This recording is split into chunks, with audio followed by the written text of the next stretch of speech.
അർദ്ധരാത്രി സമയത്ത് ചക്കു കോളിംഗ് എന്ന് പറഞ്ഞിട്ട് ഇങ്ങനെ വരുന്നു കോള്.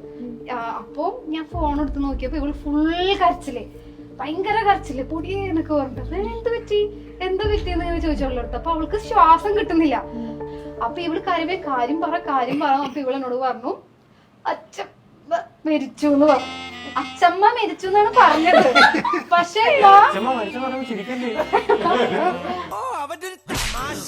അല്ല ഇവള് മാ വിഴുങ്ങി. ഞാൻ കേൾക്കുമ്പോ ഇതൊരു നടക്ക് പോണ ലക്ഷണില്ല, അച്ഛൻ എന്നിട്ട് മരിച്ചു എന്ന് പറഞ്ഞു. ഞാൻ കേട്ട പാതി കേൾക്കാത്ത പാതി ഫോൺ കട്ട് ചെയ്തിട്ട് എന്റെ അച്ഛൻ മരിച്ചേ പറഞ്ഞിട്ട് ഹോസ്റ്റലില് ഫുൾ കരച്ചില്ല. അപ്പുറപ്പുറമുള്ള കുട്ടികൾ എല്ലാവരും വന്നു. തെറ്റെന്റെ ഭാഗത്താ, സോറി. അവസാനം ഇവരെന്ത് ചെയ്തു, മങ്കയെന്ന് പറഞ്ഞ എന്റെ ഒരു ഫ്രണ്ട് ഫോൺ എടുത്തിട്ട് ഇവളെ വിളിച്ചു, ചേച്ചി അച്ഛൻ എങ്ങനെയാ മരിച്ചത്. അപ്പൊ ഇവള് അയ്യോ അച്ഛൻ മരിച്ചേ. ഇതൊന്നുമല്ല, ഇതിപ്പോ കണ്ടോ നിങ്ങൾ ഇവിടെ താമസിക്കുമ്പോ ചിരിച്ച് ചാവും. അച്ഛനല്ല അല്ല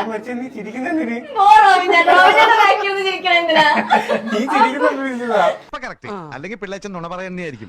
അപ്പൊ ആ കുട്ടി പറഞ്ഞു, വർഷം പറഞ്ഞാൽ അച്ഛൻ മരിച്ചു ആദരിച്ചില്ല വിളിച്ച് പറഞ്ഞത്. അപ്പോൾ ഞാൻ അച്ഛമ്മ മരിച്ചു എന്നാ പറയും. എനിക്കുണ്ടായൊരു സന്തോഷം. ഞാൻ മാത്രമല്ല അവരെല്ലാവരും എന്റെ ഭയങ്കര എനിക്ക് അത്ര ഇഷ്ടമുള്ള ആളാണ് അച്ഛമ്മ. പക്ഷെ അച്ഛന്ന് കേട്ടിട്ട് അച്ഛമ്മ കേൾക്കുമ്പോ നമുക്കൊരു അത് കഴിഞ്ഞിട്ട് ഞാൻ കരഞ്ഞു. അച്ഛമ്മ മരിച്ചു എന്ന് പറഞ്ഞിട്ട് ഞാൻ കരഞ്ഞു. അച്ഛമ്മ പറഞ്ഞു കുറെ പൊട്ടിച്ചിരിച്ച് ആ ചിരി കട്ട് ചെയ്ത് കളയല്ല, അത് ഇടണം കേട്ടാ. ഈ ഗുരുവിന് തിരുപ്പതിയായി